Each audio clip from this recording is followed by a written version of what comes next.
الله وبركاته. بسم الله الرحمن الرحيم، الحمد لله والصلاة والسلام على سيدنا رسول الله. أولا الشكر بعد الله سبحانه وتعالى للإخوة الذين تحملوا عناء السفر في هذا اليوم وجاءوا من أجل أن يكونوا معنا في هذا الموقف، بارك الله بكم.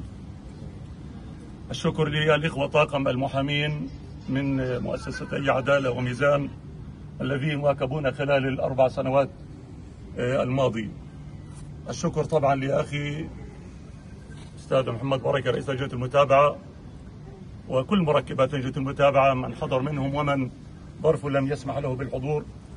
أخي وحبيبي الشيخ رائد رفيق الدرب بلغة الرفاق وأخي الدعوة بلغة الرفيق طبعا مع دليل وكل أبناء المشروع الإسلامي المباركين.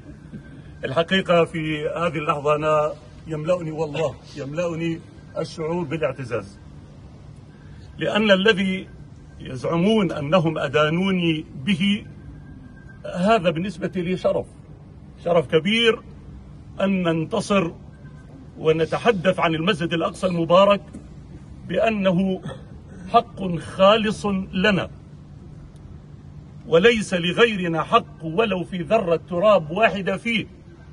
حتى لا يفهم أحد كلمة غيرنا، لا أتحدث هنا بتورية، ليس لليهود حق ولو في ذرة تراب واحدة في المسجد الأقصى المبارك. هذا قلنا يومها ونقول اليوم. وإذا سألنا ملك الموت أو من في القبر لن يكون إلا هذا الجواب: المسجد الأقصى حق لنا، وبالتالي لا مساومة عليه أبدا، لا مساومة عليه. أن نتعاطف، أن نتحدث عن أهلنا، وأنا هنا الحديث عن أحداث غزة قبل 7 أكتوبر، نتحدث عن عام 2021. بالتالي شعبنا المظلوم والمحاصر والمقهور والمجوع هو شعبنا الذي كنا معه وسنظل معه وسنموت على هذا الشعور بالانتماء لهذا الشعب. يا إخوة يا أخوات يا أبناء شعبنا جميعا، لن تكسر إرادتنا عبر اتهامنا ب2 من بنود الاتهام، ولا 3 ولا 4 ولا 5. نحن أنا أتحدث عن نفسي كمال الخطيب، أوقفت نفسي لله.